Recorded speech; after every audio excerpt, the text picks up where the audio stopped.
Missouri is getting national attention and not in a good way. The White House task force is calling out the state for being among the highest in the country when it comes to new COVID-19 cases. Thanks for joining us. I'm Casey Nolan. And I'm Morgan Young. The increase is alarming to officials who say flu season is already a handful. Our Jasmine Payute joins us live outside of Barnes Jewish Hospital with more on the reason for these concerns. Jasmine?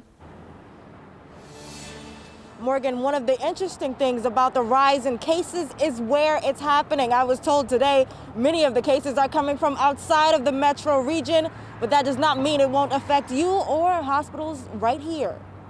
As fall falls into place and people gear up for flu season, Missouri is still dealing with a troubling COVID-19 trend. Missouri has been in the top 10 for probably a month nationally in the number of positive cases. Dave Dillon works with the Missouri Hospital Association. He says within the last 2 weeks, Missouri has been on a record-breaking streak when it comes to coronavirus cases. And where they're growing is in outstate Missouri and rural counties.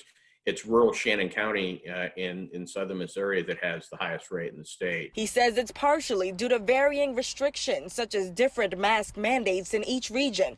And if it gets too bad in one place, it could have a domino effect on hospitals. I had absolutely no faith in the system. Cerise Pennington has had her own personal hurdles with the virus. But I tested on a Friday. My uncle died from COVID on Thursday, the day before I tested. She was diagnosed in March and says the urgency behind flattening the curve has only died down since. People really don't take it serious unless it's hit their own family. I know a lot of people. I've run into a lot of people. She's hoping that the possibility of getting influenza and COVID-19 is enough for people to take the proper precautions. People really need to hear that a mask can save their life.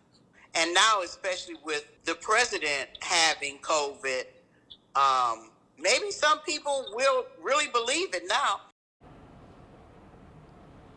Missouri currently has a 10.3% positivity rate, putting us in a red zone. Dillon says he knows it's not easier for regions with stricter restrictions, but he says the trend downward in St. Louis shows it's working. Reporting live in St. Louis, Jasmine Payute, 5 News Side.